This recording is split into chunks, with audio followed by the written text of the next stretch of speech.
We are entering into an age in which we must learn how to trust in the Lord with all of our hearts and lean not into our own understanding.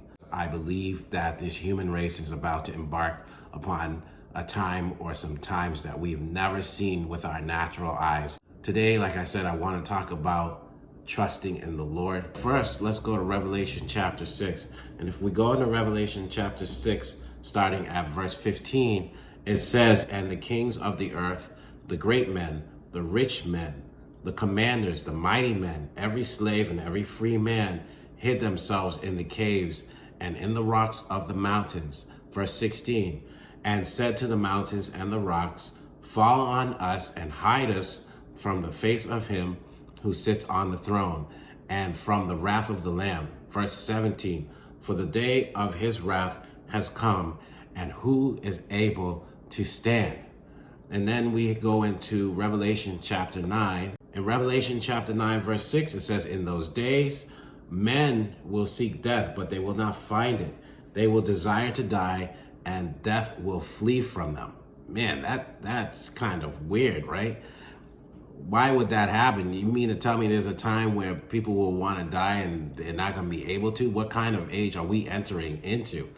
Well, I want to take you to another section in the Bible because this was mentioned before.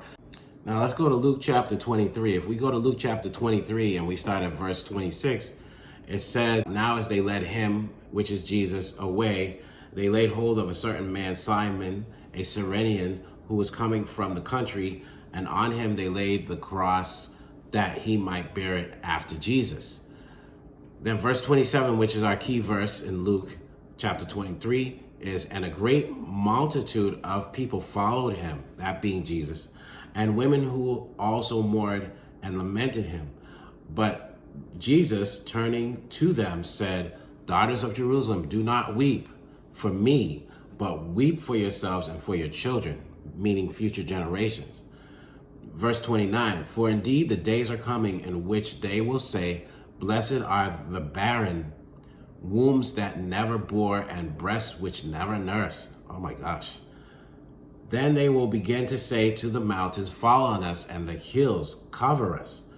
For if they do these things in the green wood, what will they do in the dry?" That was kind of a weird thing that he said, but if you've been following my past videos, you will see that green wood represents the green tree, which represents the man or woman that trusts in the Lord no matter how difficult times get in their lives. And that's taken from Jeremiah chapter 17. Starting at verse 5, it says, "Thus saith the Lord, Cursed is the man who trusts in man and makes flesh his strength, whose heart departs from the Lord. For he shall be like a shrub in the desert, and shall not see when good comes.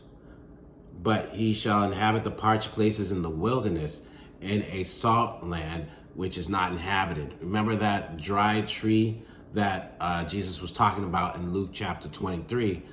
And then we go to Jeremiah chapter 17, verse 7, where it says, "Blessed is the man who trusts in the Lord, whose hope is in the Lord.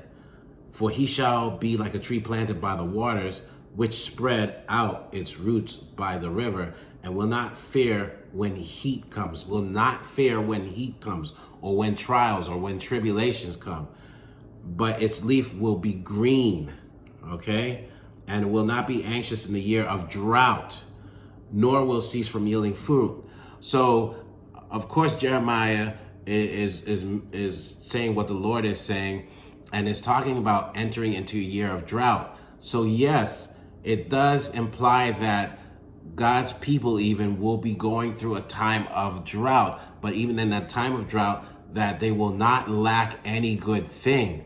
It may affect people around them, but those that trust in the Lord, provision will come to them, and therefore they will not be spiritually dry or physically lacking of food, finances, things of that nature, because God will be with those that trust in them, no matter how bad times get. And we are entering into, I believe, a period of drought and famine, not necessarily